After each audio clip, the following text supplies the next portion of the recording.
LTN. Luo Trending Nation.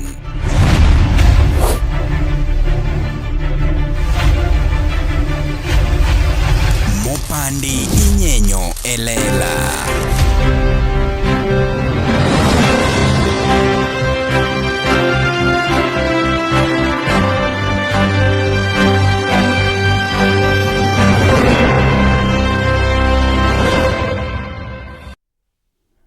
Erokamano nyakwar mogi machiegni kendo ma pod iluongo ni LTN Luo Trending Nation, kuma mopandi inyenyo elela. An kaka pile pod gidenda no marinacho mari chieno jamone mbele.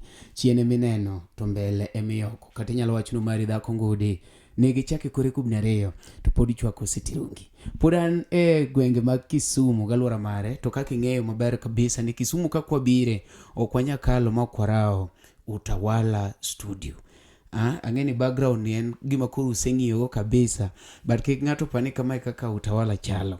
Ma en mana one of the rooms mane Utawala ka in Kisumu galuora mare, anytime inyalo feel free to come and explore Utawala Studio. Ibro ng'iyo achiel ariyo adek kaka en, kata in kichope tibro wacho ni enyewe ma Utawala Studio. And we thank them so much because they've been hosting us for is it 1 week now, and equipment game wetiyo godo, and I think that is one of the best support mangato nyalo miyo a colleague or a fellow ineno.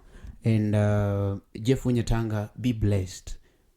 Isebedo ki support upcoming artist mang'eny and pod medo support gi.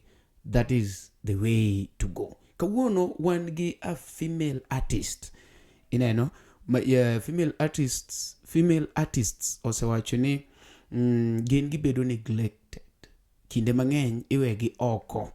And one kaka Luo Trending wadwa ni ng'ata wabedo godo e achiel. Ok wadwa ni owe ng'ane oko, an ok dwara mane momiyo watiyo kanyakla mondo wa ensure ni wakelo jogewa together. Kawuono an gi Ugenya ka mabende is a lady, and embende ogo thum. Odhi miyo wa nyinge, kaka iluonge, history mare, kaka ochako music, and kaka osebedo kotimo kowuotho e yo mar music ni indi. Bit koda nyaka watieki kapok subscribe ne Luo Trending Nation, to subscribe mondo mi samora mora ma wan together tiyudo achiel kachiel. Nyakuramogi, be isebedo gi achiedh nade ka ipenjori kama inyalo chwalo lendo magi ne jopiny? Obed lendo mag ohala, lando nyasi kaachiel kod lendo mamoko mathoth. Bas, kik ibed gi kionko moro amora, nimar LTN Luo Trending Nation ni ka nikech in. Wan kod jolendo man gi oteku kendo nigi lony mamalo mar chwalo ni lendo meki ne oganda. Ne ler mathoth, tudri kodwa e nembniwa magin 07 11 92 32 74. Bende nyalo oronwa ote e luotrendingnation@gmail.com. Lendo manimba mana gi LTN Luo Trending Nation.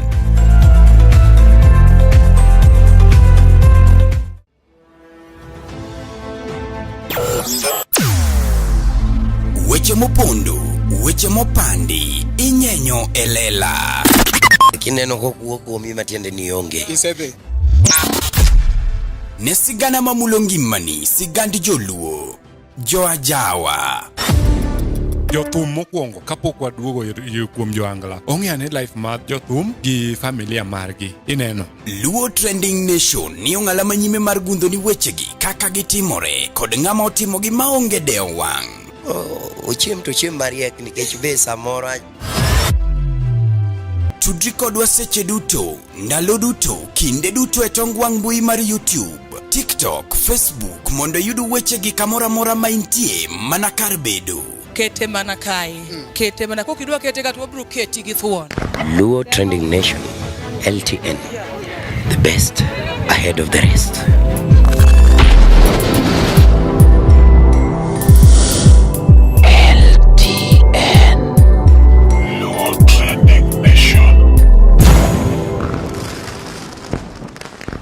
Erokamano Nyakwaramogi, wendo mara osedonjo ka kendo wadwa ni wawinji koya kuome. Okuongo mos jopiny.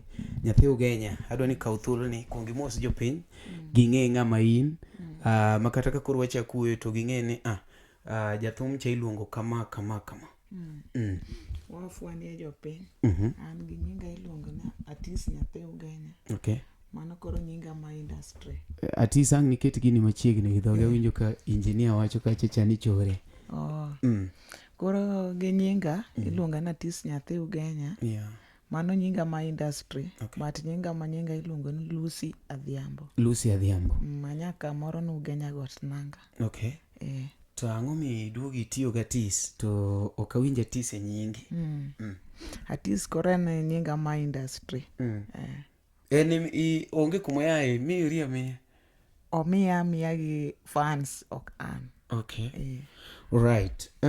Igo thumbe aila mage? Agoyo ajawa ka. Ajawa. Kona koro sigandi mar thum kaka ichako makoro ibedo ng'ama jangolo.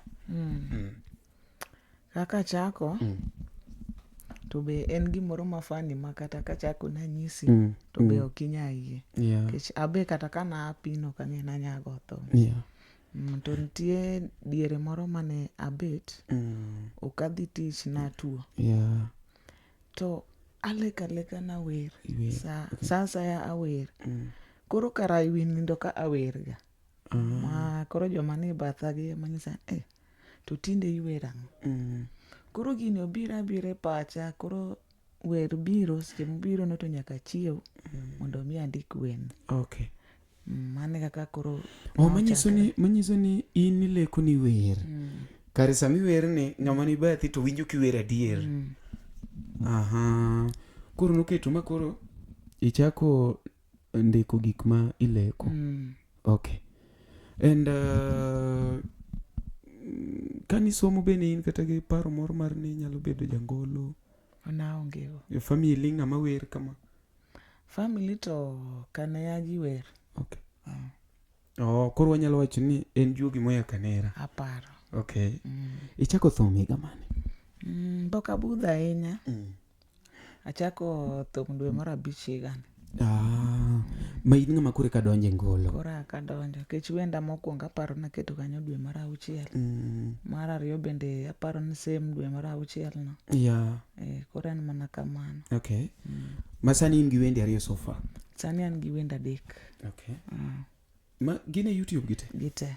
Okay. Inyalo kono jogi kaka iyudi e YouTube mondo mi sama wawuoyo kama to gen gi ringa gi chak subscribe. Kapod wago mbaka ikono gi stochi already gise subscribe. Koro gidonja kachacha gimanya Atis Nyathi Ugenya. Atis Nyathi Ugenya. Ondike gi dholuo maler? Ondike gi dholuo. Alright.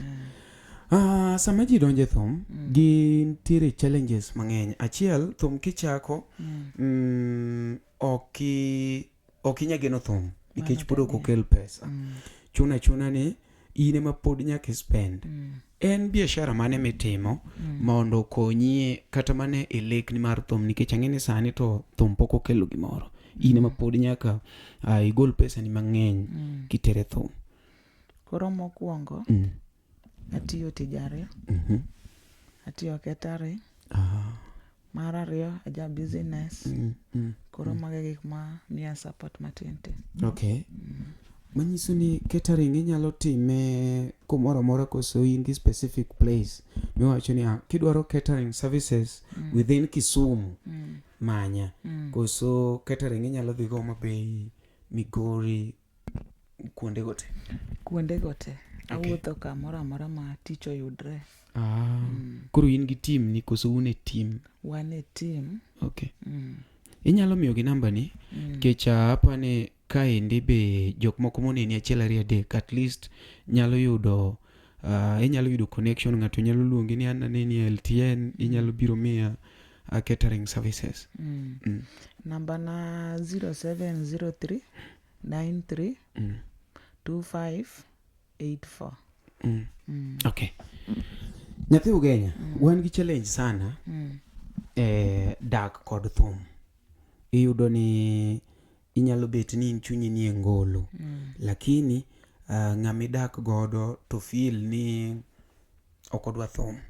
In ere kaka yude ka? Koka kora, to kenda neno ni Nyasaye ogwedha gi ng'ama nyalo understand. Kech mokwong kata kuom support mar thum, en momiya mang'eny molo ng'ata ng'ata. Okay. Manyiso ni en berne. Berne. Okay. To anyuondi osiepe jok mawinjo ka koro idonje thum ok ne ni yawa nyathiwa okethore, osiepwa ni okethore nikech ng'e thum to nyingi rach. Kabisa. Poggi moko nitie mabe ohero, moko be nitie mako ohero. Koro sani kidwa timo gimoro, in tim kaka in, we timo nikech ng'ato. Okay. Alright. E thum ka menta mari en ng'a? Ma bende isebedo king'iyo miwacho ni ng'ani to tije mora e thum ka? Anto ng'ama tije mora ma pod anuoyoga, Eli Toto tije mora kabisa. Eli Toto. To gimomiyo tije mora, ahero ng'at ma jabidi. To chieng' moro awinjo interview ne moro. Nowacho nochande, chieng' moro nodonji ba moro. Koro kata tem mana nyiso jogi ni awan jathum, wacho ni jogo nogoye, lakini nokoluso. Pod nodhi adhiya. Koro emomiyo ahero gike kabisa. Ng'e nokia lakini kamora mora ma entiere. Ong'e na ahero gike kabisa. Ahero ng'ama jabidi. Eli Toto. Okay. Ma ino kitambua joma chalo Pija ka Eli, Musa Jakadala. Mago to yawuot watambua gi lakini ng'e ni inyawinjo sigand ng'ato bi wacho ni ng'ane ni en tie kaka en. Okay. Sani thum lokore. Jibiro gi mtindo manyien mar thum, ok en kaka machon. Tie joma pako ni mano lokruok. Jomoko be neno ni kiloke to ketho originality mar Ohangla. In idwa kete nang'o? Idwa dhi gi mtindo machon koso nyaka donja gi nyasani? Nyaka donja gi nyasani. Gimomiyo nyaka donj gi nyasani, gimoro amora sani ochenj. Makoro in idong'i machon ka, to matiende ni kama idhiye ikia. Okay. Chien kacha nyocha wan gi Luo Festival. Joma nyiri noywak ahinya, nokomigi chance. Inyalo wacho kaka jathum koro? An kaka jathum, wabe oripo ben gimiyowa chance moro. Abe naneno gi ka giywak, lakini an dak aywak nikech mokwongo pod gikia. But chance moro oripo gimiyowa. Okay. Ma nyiso ni imbe nitie kaka ineno ni giwewa chien ahinya. Tipa nang'o miyo jok manyiri adong' chien? To bende king'iyo kaka jok mono organize Luo Festival, gin en ng'at machalo kaka Jalang'o. Jalang'o king'iyo kata gi Gladys Wanga, nyalo neno ka Gladys Wanga nigi umaarufu sana kabisa, kendo gi ngufu molo ma maybe kipimo gi Jalang'o to mare bet ni malo, kech ing'e ni en ochalo ng'ama samoro nyalo kata mana luongo Ruto lanjode. Nyiso ni onyalo organize gima duong' molo kata mana mar Jalang'o. Tang'o miyo wablame mana ng'ama osetemo matin. Kech anto nene ni Jalang'o temo, at least oloso moro. Koro jok manyiri machalo kata kaka Millie Odhiambo, wan gi Gladys Wanga, wan gi jok manyiri matek gi.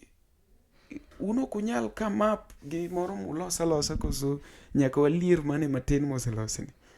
Koro kakuse neno ranyisi kuom Gladys Wanga no, wabe oribe nomiyowa chance mondo unenu wabe watim ang'o. Momiyo kata wenda mar 2 nochuna ni mondo awer Gladys Wanga no, kata song na mar 2 tije mora mang'eny. Ma isegolo ne Gladys Wanga? Asegolo. Odiso Nyawang'aya? Odiso Nyawang'aya ni kanyo. Okay. Ise bedo kode gi personal talk koso iwera chieng' moro noyud ko? Chieng' moro noyud. Kech yani ng'ama jabidi ahero. Mane momiyo reason momiyo nadhi bawero ne. Koro kata osega neno takia. Okay. Nitie rumors madhe ni jathum nyaka losi. In ng'ama olosi? Anto ng'ama olosa to onge. Ketho Tanzania. Podi anana kaka inena ni Nyasaye kende ma kaselam. Tang'en gimoro amora bro bedo maber. Koro pokolosi ni rito pesa koso pok yudo connection. Ani kaka ane kaka bro bedo kech ing'e ajuoga to tho onge chieng' ma Nyasaye notho. Koro Nyasaye chani ka chungo to gimoro amora bro dhi maber. Okay. Right. In gi vision mane githomo wach ni kwa mi gimoro igni 5. Inenori kanye gi music? Music ka dumia gimoro higni 5 to adwa na be Nyasaye okonya kaka lame mondo ochopa kamoro. To sana nitie jo man gi talent lakini kata yudo pesa mondo maginya biro go kata record kende gionge go. Koro an ma jok ma kopo ni Nyasaye okonya tadwa na deal gi ji aina. Okay. Gik mage matimore marach e music industry kata Ohangla ma maybe sewinjo kata seneno ma ino ke gomb ni chieng' moro timre e bandni? Sana kabisa first en chode makata sani ang'en joma o trust ate lakini anauna ng'era ang'e gima nokela gi gima timo but ng'ata kusini ni to mane gima paro kisani nyaka abed machiegni gi joma chuo, joma yowuoyi, joma nyiri kech ok anyal wacho ni ng'ani ok anyal bet go machiegni to en maseche moko onya konyi. Koro nyaka bedi ka ng'eno ma chal kaka wadwa ng'en kwaseng'iyo zaidi onge gima idhi nyisa. Alright. Mana kaka iwacho no endo ni idwa en chode ma ji mang'eny ok trusti. Kawuono ka nyathini iwinjo kowacho ni mam mi nataka kuwa mwanamuziki, inyalo yiene mayot? Anya yiene kabisa. Koro gima duong' ni odhi skul kosedhi bomon mane tije ok anya tamra. Inyalo yiene?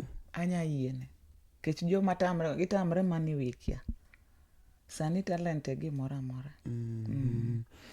Emomiyo kata CBC obiro sana mondo support talent kech mokwongo kata tijino otin Kenya ka. Tichi dasa. Koro ka nyathi iseng'e kore we nyathino tijno. Alright. Sani sechako go live band koso pok itemo live? Podi. To kawuono ka ng'ato dang luongi ni odwa ni owach kaka iwero Odiso Nyawang'aya, owacho ni oluongi samo luonga jothumbe madhi go live, imbo keti kanyo, ibro timo nang'o? Abro dhi adhiya. Kech aji amine. Tigeni live chando ka ji. Gin gik mage mitimo towards that to ensure ni ibedo ng'ama perfect performer? Gini nyalo bet ni were studio lakini ka idhi e live tiyudo ka koro chendo nkech live kao ga time. Koro were en gima ahero ma seche ma an e oda to abende timo nini matin but an gadier ni jothumbe te onge ng'ama nochako live dichiel. No. Onge. Koro kata nyathi chako wuoth matin to podho to dhi adhiya. Koro mane kaka en. Sani be Kisumu ka koso Kisumu koni bira e recording koso koni midake? Adak Manyataka. Ija Kisumu? Aja Kisumu, anchi Kisumu. Okay.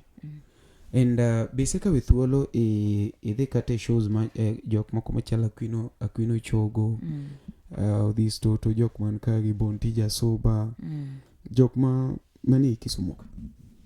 Pokadhi. Okay. But ipango dhi koso? Kanya yudo nafas tanya pango dhi. En mana podi kata gin gi kia. Manyiso ni pok imiyo thum percentage mang'eny ahinya, podi timo activities ki? Podi. Right. To biparo ni inyalo songo makoro music ni mabed career mari miloso go pesa koso ibo time chima kaka part time job? Tija moro amora ma atiyo gi sani to adwa na tim gi atima gi dhi adhiya karachiel gi te. Nikech thumbe ok anya wacho ni obed part time, obed tich. Ben tich. Alright. Mpango nigi instruments kech mondo mi igo live performance to koro instruments nyaka bede pachi. Ere kaka ipango ne instruments, idwa choko ne pesa mos ibo luongo siepe koso ere kaka isepango negi? Kaka sepanga nya temo mos osiepe na moko be koyudre nya miya support ng'amo yie nikech en gima pek ok anyal kenda. Okay. Nyakoromogi wan gi Nyathi Ugenya.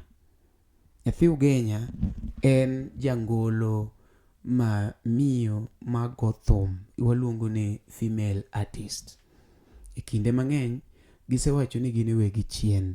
Koro kosebiro kama Nyakoromogi, wakwayo support mari. Support mokwongo en dhi e YouTube timanye, tidhi e TikTok timanye, tidhi e Facebook timanye, tifollow gi te. I think mano dhi miye support. Nuone gi kaka yudi e social media platform. Kaki yuda manya na Atis Nyathi Ugenya, kamoro amoro bed TikTok, YouTube, WhatsApp, kila kitu. Okay. Adwa ni bika uthulo ni iwuo gi mafans gi. Mafans mosebedo ka support kata maybe within Kisumu kaendi. To kon julumo dog ni in one of the female artists makuro wan go and onego bedni gimi support mowinjore. Koro an kawuoyo gi fans mamaga, koro gimiya mana support mora ma ng'ato nyalo. Kech tinga manyalo kata YouTube no gine idonje ikonya. Koro mane kwayona but ahero gi. Nyakoromogi apani winjo maber kabisa kako wacho and ing'e maber ni pod uja thum manyien mabende samoro inyalo wache ni tu wuoyo matin manade nindi. Odire wuoyo matin, okero ga wuoyo. Wuoyo ta hera lakini isane ng'ama tindo wache no. Mos mopenje ne moduoko to duoko leng. Then kaso nitire ng'ama miyo ji story. Ngeni ji ohero ga story. Like ipenjo ni umari nango tinyo ka an maber nyoro na chiemo. Kasto wan gi ng'ama umari nango. Okay. But jathum wang'eni en ng'ama onego bedni gonwa story. But iro kigo story. Atis Nyathi Ugenya ja story lakini poda amige mana matin. Nikech kore kobire pa. Kore kobiro. Inde ton wandeta. But ja story mang'eny zaidi. Okay. Erokamano pod wan Kisumu ka. Wende Atis ni YouTube. Nitie mowero go Gladys Wanga, mori wero godo Ng'utong'olo dichol. Ere kaka yini wero dichol ng'utong'olo to dongina pano ningi weri randere kadongo mano wo kadongo koro nini wuoyi no ene dicholo kolando. En wuoyi ng'utong'ado dichol. Alafu odhi kanyo kendo yudo lava na uda bandu kanyo. In gi uda bandu? Ng'utong'olo dichol ni man godo. Emini wero no? Mana wero no. Mano mar ariyo. Kasto mar adek donge koro Gladys Wanga ng'utong'olo dichol lava na. Lava. Apani winjo and in gi video achiel ariyo adek. An gi video ariyo achiel kende maonge. Achiel e audio.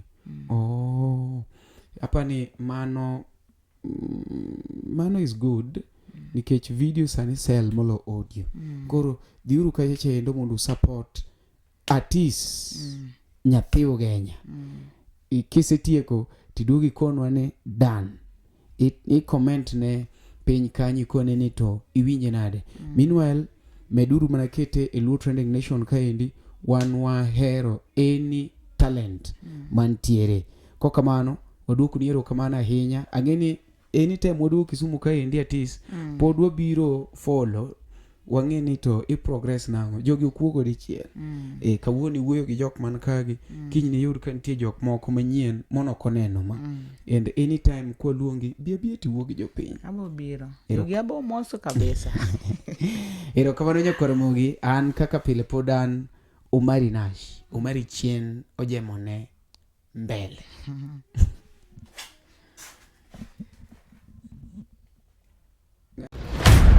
mabeyo ngimawa gin jogo ma wahero kuonde ma wasebedo kanyakla kod kinde ma wakadhoe kodgi. Be hikori mar paro kinde ni e yorno manyangafu. Kik chunyigo kibikibi ni mar The Nash Pictures sani timo photography, videography kod graphic designs man gi siso mamalo. Obed arus, obed nyasi moyiedhi, ingo odiochienge kaka mag nyuol, mago duto watimo e bwo ot achiel. Chunyi osegombo logo mawuoyo gi nyadhi, posta maywayo ji machiegni, kik chandi, riekowa ni ka mar miyo paroni duto ngima manyien. Yudwa e YouTube, Facebook kata yuanwa uno e nambawa ma en 0711923274. The Nash Pictures, waparoni kinde, kendo wandiko sigana.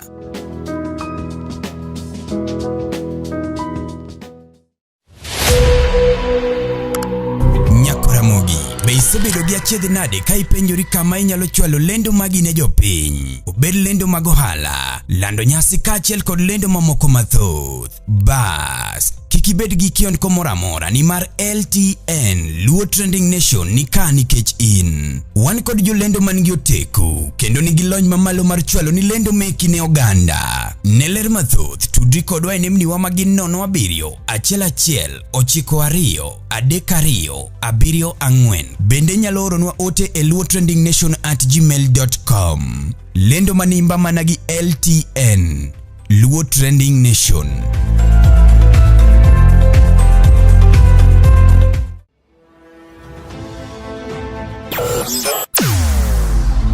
Weche mopondo, weche mopandi, inyenyo elela. Kineno kokuo kuomi matiende ni onge. Isebe. Ne sigana mamulo ngimani, sigand joluo, joajawa. Jothum mokwongo kapok waduogo kuom Ohangla. Ong'eane life mar jothum gi familia margi. Ineno. Luo Trending Nation ni ong'ala manyime mar gundho ni wechegi kaka gitimore kod ng'ama otimogi maonge deo wang'. Ochiem to chiem mariek nikech be samoro tudri kodwa seche duto, ndalo duto, kinde duto e tong wang' mbui mar YouTube, TikTok, Facebook mondo yud wechegi kamora mora ma intie mana kar bedo. Kete mana kae. Kete mana kokidwa kete ka to bro keti gi thuon. Luo Trending Nation, LTN, the best ahead of the rest.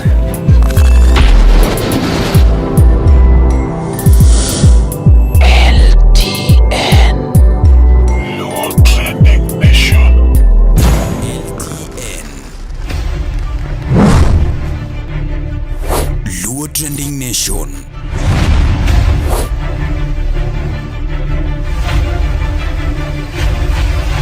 Mopandi inyenyo elela.